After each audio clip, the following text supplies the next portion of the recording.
Oh, now I got rid of that Mercedes. I'm playing with this little Datsun. With the gauges working intermittently, just those two. I went straight under there and had a look for that thing I mentioned last video. It's one of these things, bimetal strip. Now all it does is regulate the voltage basically to the gauges. Each gauge works the same way as this does. You've got a coil that heats up and moves, and that's why the needle moves. And this sort of corresponds with both the gauges so they don't overheat. So when this gets hot, that opens circuits, just for a little bit and then closes. And so the gauges give the right reading and so they don't overheat. It's a bit weird. But the contact on that's burnt. So that's the problem. So you'd feel it get warm, turn off, and that was that. That'd go down. You'd have to flick it and it'll go up again. So I'll just fix that and put that together. I've got the heater box out because that was leaking everywhere. So yeah, that's coming along nicely. I've got to work out why the radio doesn't work. Came on once when I shut the passenger door, and that was about it. So I fitted new front brakes to it.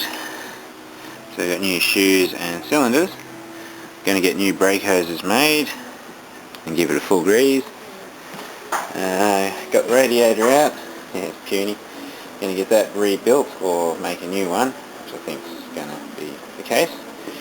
New air filter, get the front drums machined, get new hoses. There's the heater core that's leaking. There's the heater box. There's the engine at the moment, thermostat out. Brake light switch out. Oil pressure switch out. Turn the oil filter off. All the usuals. So I've got to rewire it all because it's had a little meltdown at one point. It'll come along nicely. I'll go shopping tomorrow and get all these bits and pieces. Yeah, I got pretty much most of the fuel system apart. Fuel filters lines are gone. I'm going to replace that line there and that one there. So yeah, it'll be nice when I'm done. And probably the water pump too, if I can get one. Oh yeah, got to do a tappet adjustment. There we are, cleaned up the contact, so it should work nicely now. The bug zapper works nicely too. Cool. That's better, they seem to be working. They didn't work for this long before. They sort of get to hot and then that was that. You can sort of see they wobble around a little bit. That's the little contact clicking in and clicking out. Especially the temperature one, you can see.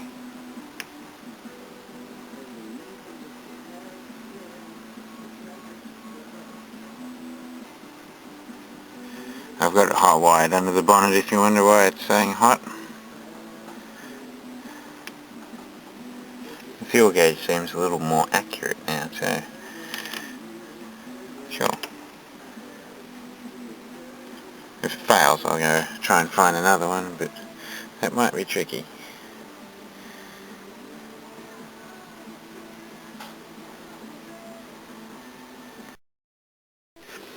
Well, I got the radio working, but the light in it had blown, so I fixed that.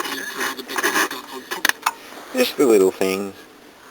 No one ever bothers doing shit like that, and it just makes the old cars more crappy. You can't see anything at night or nothing lights up. So you got to make sure all the lights work. Keeps the customers happy. Oh yeah, this is inside that old radio.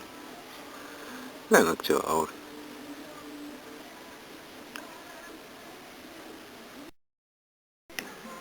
Oh, I've got it all together. Let's see what happens. Ah, cool. Well, people, what's been the hardest? That works. Cool, it even lights up the little red piece of plastic so you can see it's on during the day. Is that what that little red dot is? Cool. See, it's just little things that make the difference. Otherwise it'll look like that all the time. And how boring is that? Got to have it light up. And you can see it at night. Cool. Oh, I've done a bit more fiddling around. I figured out why the fuel tank smelt like fuel. Well, inside the car stunk like fuel. I had it poked around. You see that fitting up there? Well, that wasn't connected to anything. You can see fuel's been running down there and peeling all the paint off everything. It's not rusty, it's just all the paint's come off because of the petrol. So I had a bit better look, and I found this hose was running behind the fuel tank, and over the years it's gone really hard and contracted and popped itself off. And so that goes out that hole down there, so it's just a vent. So when you fill it, it can let the air out. So I'll just replace that with fuel line. That's another thing done.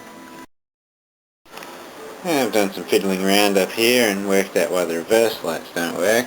Someone's just twitched the wires onto the switch. They're loose. So I've got to do that properly. I've replaced one wire up here that someone let the smoke out of when they put the battery in the wrong way. As you can see, they let the smoke out of it big time. When I get more wire, because I've used up that whole roll, I'll replace the alternator wire because that's smoked. That's what shorted. I'm surprised the alternator didn't shit. So I'll check that out properly. You see that wire's a bit melted there. You can see it's a bit melted there, and you can see little bits in the loom. So I'll cut it out and just put a new one in.